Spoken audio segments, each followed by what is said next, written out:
I will tell you a story about something terrible that happened on Christmas. This story is true, so they say. It made my hair stand on end just by hearing it.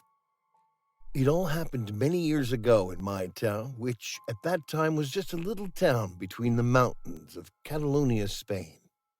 The town was little more than a small square with a church, a park, a prison, and a school, with all the houses clustered around. The town was very proud of their school since it had been voted the best school in the province.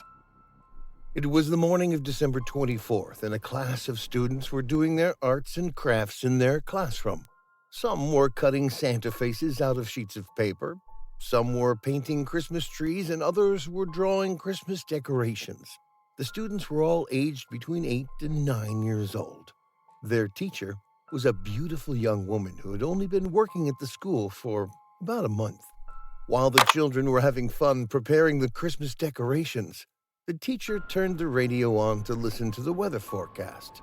She was planning to organize an outdoor Christmas party for the kids later that day and wanted to be sure that it wouldn't rain.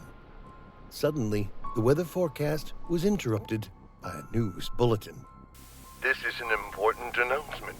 A convicted murderer has escaped from the local prison and is on the loose. He is described as armed and very dangerous. Please do not attempt to apprehend him.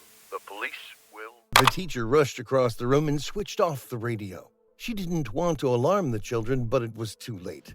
The children had all heard the broadcast and were very frightened by the news.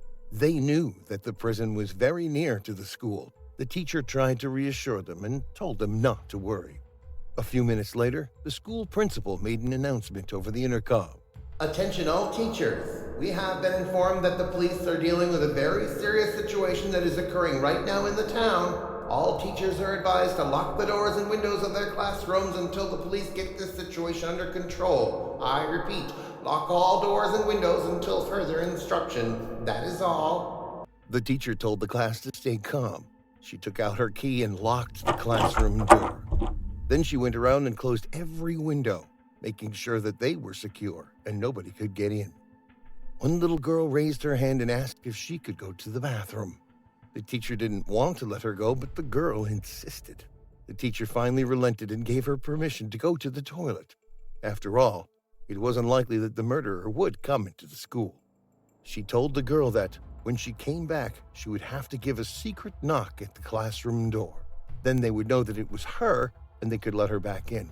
The code was 3 taps and 2 scratches. Tap, tap, tap. Scratch, scratch.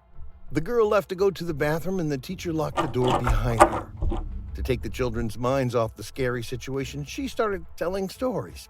After 20 minutes had passed and the girl still had not returned, the teacher began to get worried.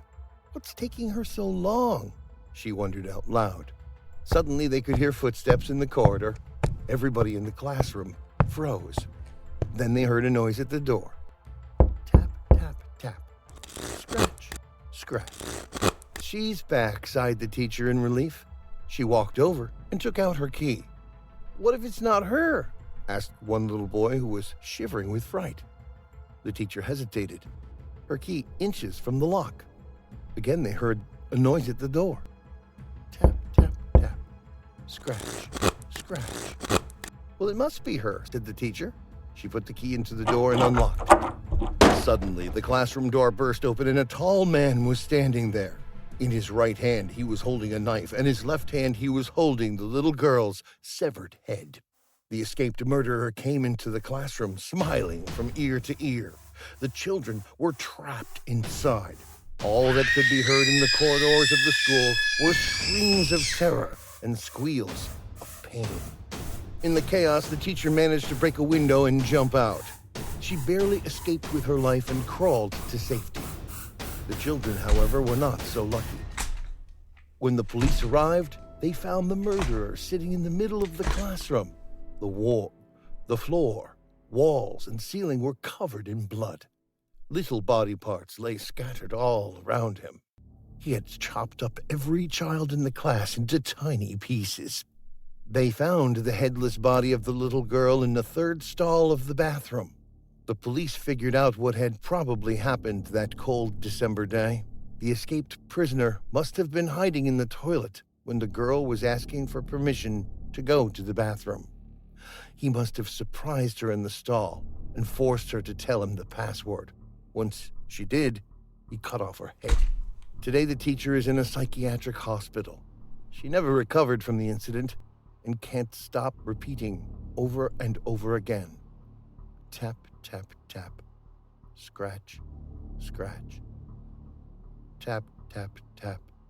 Scratch, scratch. The school was abandoned because parents refused to send their children there. There were too many bad memories. The school was left just the way it was when the murders occurred. They say that if you visit the old school building and go into the classroom, you can still see the blood, still dripping down the walls. If you are brave enough, you could even go into the bathroom. Just tap 3 times and scratch 2 times on the door of the 3rd stall. Then open it. You will see the headless body of the little girl sitting on the toilet.